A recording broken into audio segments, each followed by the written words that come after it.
Mimir, why did you say Tyr felt responsible for what Odin did to the giants? There was an incident shortly after the forging of Mjolnir, when Tyr arranged a diplomatic meeting between Odin and the giant kings. Well, this was when the Long War was young, and victory was still a thing dreamed of, and the Jotnar might have tipped the balance between Aesir and Vanir. Odin had persuaded Tyr that the hammer was merely a deterrent, a means to broker peace from a position of strength. Tyr was hopeful to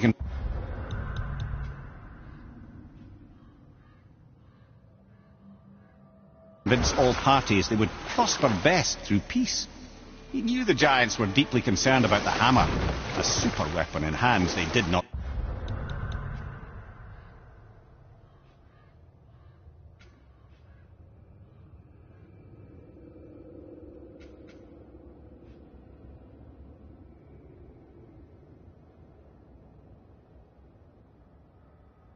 trust, but they trusted Tyr. And we'll pick this up later.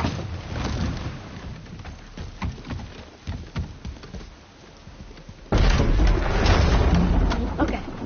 Tell me again how Odin knew we were going to Jotunheim before we did. Odin is extremely clever, he is. Nearly as clever as he thinks he is. And he's a collector of prophecies. If it's about the future, he adds it to his collection. Helps him style himself as all-seeing and all-knowing. But of course, the idea is control. Control of the future, control of his fate. He'd control every realm of every land in every world if he could. Every potential pocket of resistance he seeks to eliminate. Even if you've never posed a threat before, he may think one day you might. So you see, it's not important how he knew before you did. It's him. Is it a good idea coming back here? She's probably in there planning your demise, brother. Or bringing Baldur back to life. Like she did you, Mimir. Oh, I'm not alive, lad. I'm reanimated, sure. But make no mistake, I'm still quite dead. I'll never be what I once was. She won't want this for her son. Trust me. That's a relief. Not the part about you being dead, but, you know.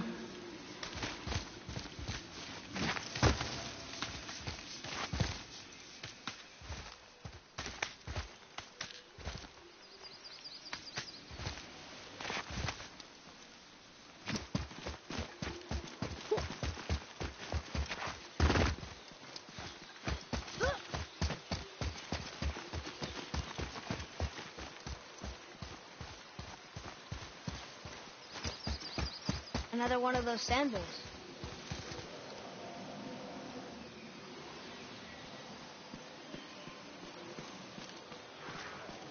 What does it say? Falcon, hawk, and turtle dove. Swim aloft in oceans above. Huh?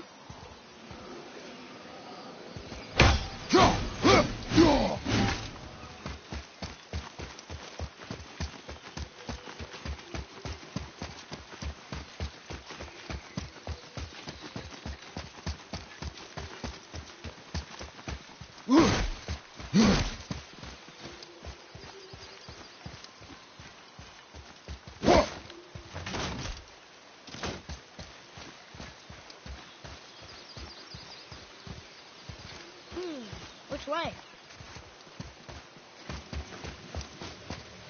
Those runes, on the rock. They don't spell anything. It's gibberish.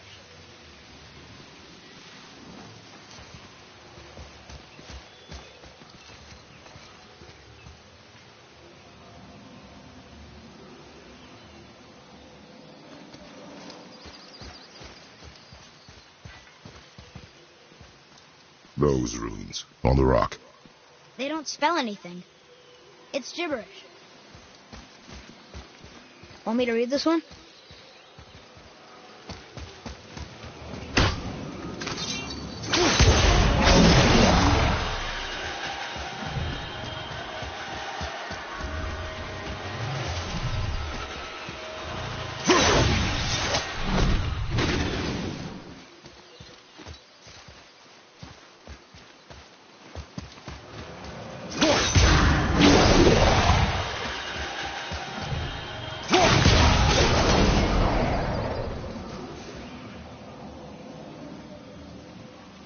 Are we lost?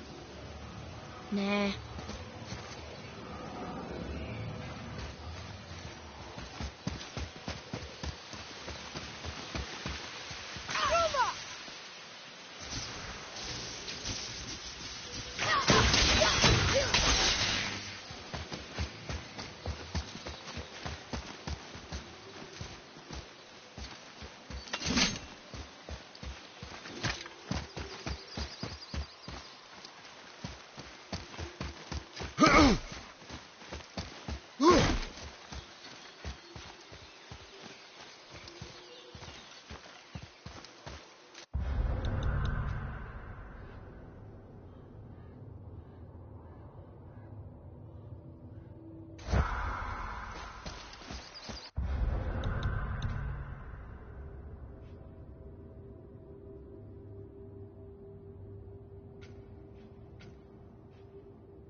Are we lost?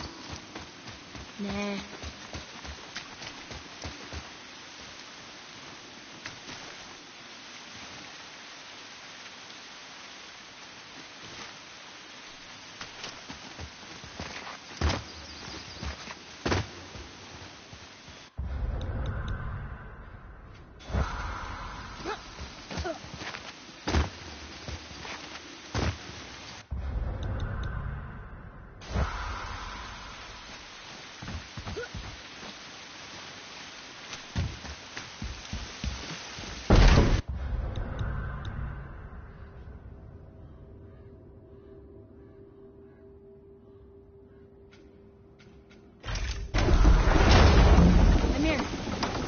Serpent tell you when you spoke. Kinda sounded important. I'm sure it's nothing. He just said the boy seemed familiar to... Said that when Jormungandr and Thor battle at Ragnarok, their clash so violently shakes the tree of life that it splinters, casting the serpent backward through time, even before his own birth. What? That is madness. Well, I did say not to concern yourself.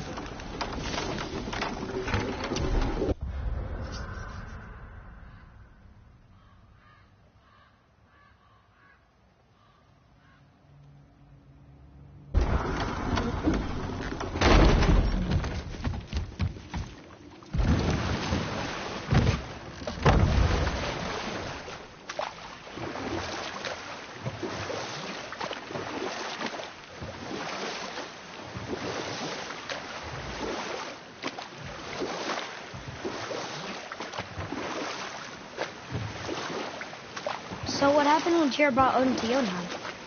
Tyr always believed the best in people, and taking Odin at his word in his desire for peace, he brought the Raven King to Jotunheim. From there, things unravelled quickly. The giants anticipated Odin's trickery and exposed his true agenda to spy and steal their secret wisdom. With magics, they expelled Odin from their realm and cursed him never to return.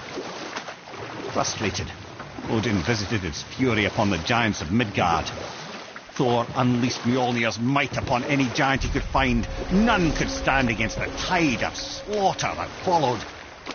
And at last, it seems, with Tyr's aid, they retreated. The tower disappeared, no giants could be found in Midgard, and no man nor god has set foot in Jotunheim since.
Dock on this beach?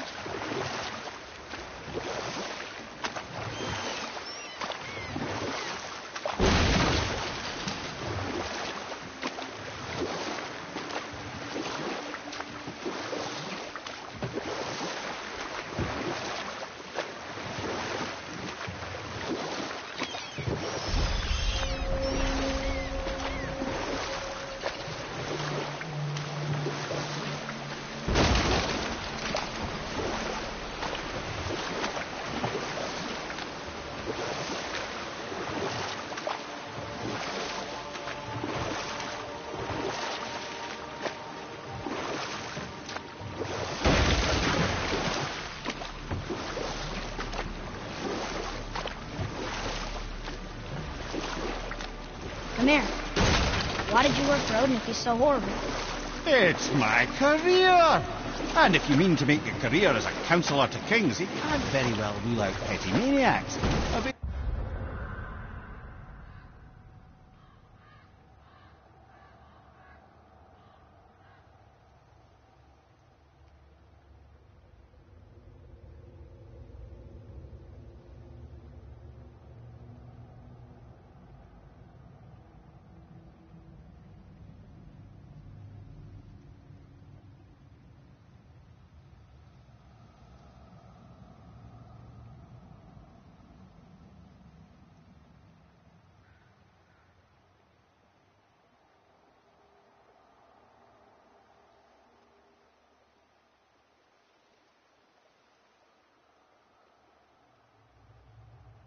Available positions are scarce enough.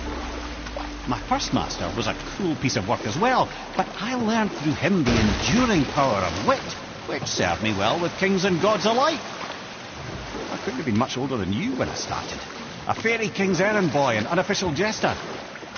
One night, my mates and I had the run of the forest. Good fellows they called us, knavish fights to the last. We'd get up to all manner of mischief, making fools of the local mortals. But as long as our lord was kept amused, we were spared the consequences. Oh. Then one day he was not amused, and I saw fit to move on. Thankfully, the ages and roads travelled since then have turned me from that merry wanderer into the paragon of virtue you see before you today.